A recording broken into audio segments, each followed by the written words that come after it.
नमस्कार, मैं हूं आपका दोस्त विजय विद्रोही। आप मुझसे जुड़ चुके हैं, इसके लिए आप सबका तहे दिल से शुक्रिया। अगले 7-8 मिनट में आपसे जुड़े रहने की कोशिश करूंगा। विजय फैक्टर हमारे खास कार्यक्रम में आप सबका स्वागत है। तो सुप्रीम कोर्ट और बीजेपी और मोदी सरकार और उपराष्ट्रपति धनखड़, इन सब के बीच में क्या बुरी तरह से ठन गई है और क्या ये सब स्क्रिप्टेड था? क्या बीजेपी, मोदी सरकार, धनखड़ वाकई में ऐसा चाहते थे कि सुप्रीम कोर्ट से भिड़ा जाए, या बिना सोचे समझे इस तरह के बयान जारी कर दिए गए जो अब उल्टे पड़ रहे हैं? मुझे तो लगता है कि सुप्रीम कोर्ट की नाराज़गी मोदी सरकार को भारी पड़ सकती है, उपराष्ट्रपति जगदीप धनखड़ को भी भारी पड़ सकती है, निशिकांत दुबे, बीएल संतोष, दिनेश शर्मा, इन लोग नेताओं पर भी कहीं ना कहीं भारी पड़ सकती है, क्योंकि जिस ढंग से क्रिया की प्रतिक्रिया हो रही है। अब एक वकील हैं जिन्होंने अटॉर्नी जनरल वेंकट रमनी से दरखास्त की है कि निशिकांत दुबे 4 बार के सांसद के खिलाफ सुप्रीम कोर्ट की अवमानना का मामला दर्ज किया जाए। सुप्रीम कोर्ट और ख़ास तौर से जो उन्होंने chief justice of India Sanjeev Khanna का नाम लेकर आरोप लगाया, वो बहुत सीरियस मामला है। वो मानहानि के तमाम जो मापदंड हैं उन पर 100% खरा उतरता है। कोई किंतु परंतु अगर मगर की कोई गुंजाइश नहीं है। अब ये निशिकांत गौतम का कह देना कि निशिकांत दुबे का, माफ़ कीजिएगा, ये कह देना कि देश में गृह युद्ध चल रहे हैं, धार्मिक युद्ध हो रहे हैं, इन सब के लिए सुप्रीम कोर्ट जिम्मेदार है। सुप्रीम कोर्ट में भी एक ही शख्स जिम्मेदार है जिसका नाम संजीव खन्ना है, और साथ ही साथ कुछ अनर्गल किस्म की बातें भी करना कि फिर तो पार्लियामेंट को का काम है कानून बनाना, अब सुप्रीम कोर्ट कानून बनाने लगा, जो कि तथ्यात्मक रूप से गलत बात है। यह सब आप जानते हैं। अब केरल के एक वकील ने भी अटॉर्नी जनरल को अप्रोच किया है कि उपराष्ट्रपति जगदीप धनखड़ पर भी अवमानना का मामला चलाया जाना चाहिए। अटॉर्नी जनरल भारत सरकार की तरफ से नियुक्त होते हैं, चाहे तुषार मेहता हो, सॉलिसिटर जनरल जो हैं, या फिर वेंकट रमनी हैं। तो इस मामले में तो कुछ खास होगा नहीं, लेकिन ऐसा माना जा रहा है। लेकिन सुप्रीम कोर्ट चाहे तो स्वतः संज्ञान ले सकता है। क्या वाकई में सुप्रीम कोर्ट सीरियस है, या जगदीप धनखड़ की टिप्पणी हो, निशिकांत दुबे की टिप्पणी हो, बीएल संतोष की टिप्पणी हो, दिनेश शर्मा की टिप्पणी हो, ट्रॉल करने वालों की टिप्पणियों पर टिप्पणियाँ हो, इनको सुप्रीम कोर्ट देखेगा भी नहीं, इनकी परवाह भी नहीं करेगा। कानून की किताब हाथ में होगी, संविधान हाथ में होगा, उसके हिसाब से मुकदमों का फैसला करेगा।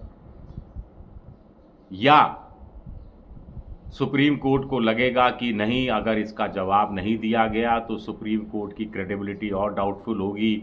सुप्रीम कोर्ट का आने वाले समय में हर फैसला इसी हिसाब से तोला जाएगा।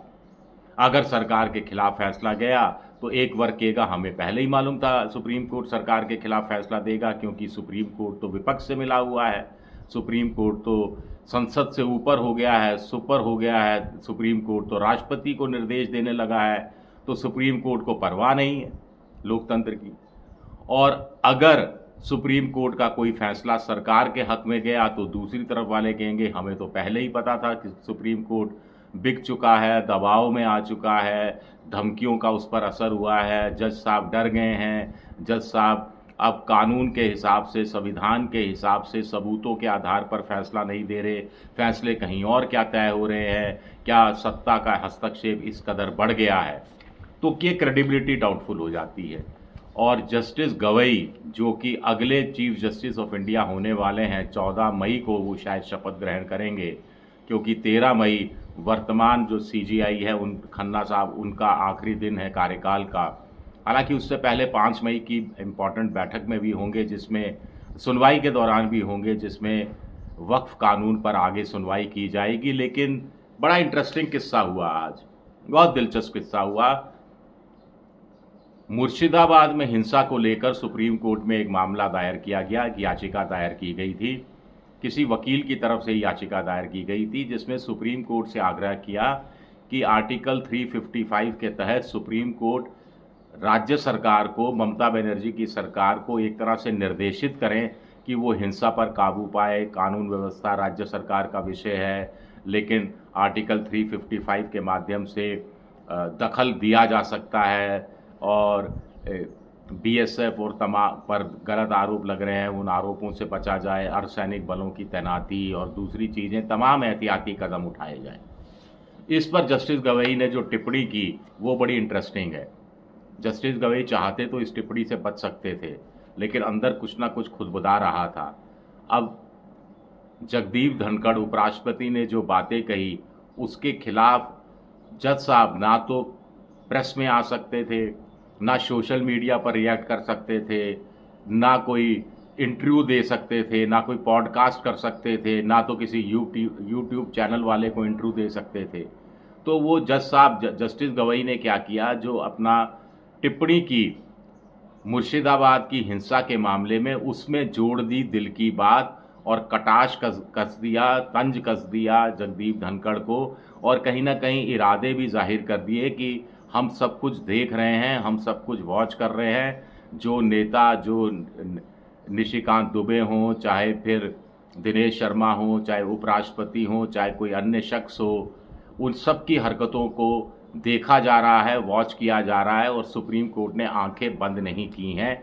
एक जस्टिस गवई ने ये बात साफ कर दी और दूसरा एक तरह से व्यंग भी कसा कि आप चाह रहे हैं, वो जो याचिकाकर्ता से कहा, आप चाह रहे हैं हम हस्तक्षेप करें संघ के मामले में, राज्य के मामले में, लेकिन यहाँ तो हम पर वैसे ही आरोप लग रहे हैं कि हम लेजिस्लेटिव और एग्जीक्यूटिव डोमेन में अतिक्रमण कर रहे हैं, विधायी कार्यों में अतिक्रमण कर रहे हैं।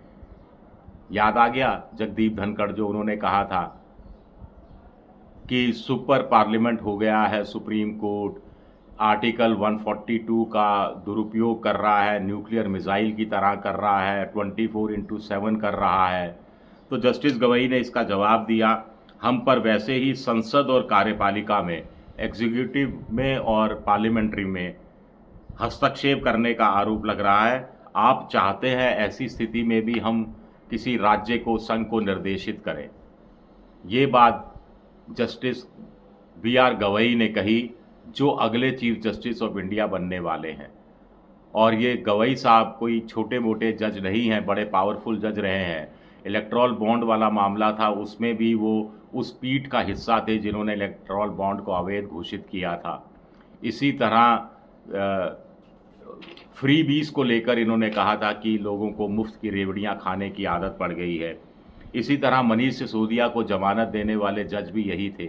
यही जज थे जिन्होंने राहुल गांधी को जब अवमानना के मामले में 2 साल की सज़ा गुजरात की एक निचली अदालत ने दी थी और उनकी सदस्यता ख़त्म कर दी गई थी, तब इन्होंने उस सज़ा पर रोक लगा दी थी। तो ये सारे हरकतें, ये सारे बड़े फैसले जस्टिस गवई कर चुके हैं। हालांकि आर्टिकल 370 को हटाने वाली पीठ जो फैसला सुनाया गया था, जिसको जायज़ ठहराया था सुप्रीम कोर्ट ने, उस पीठ का भी ये हिस्सा थे। तो जस्टिस गवई ने थोड़ा इशारा तो कर दिया है कि समझ जाइए। शुक्रिया मेरा ये वीडियो देखने के लिए। पसंद आए तो लाइक कीजिए, सब्सक्राइब कीजिए, शेयर कीजिए। शुक्रिया।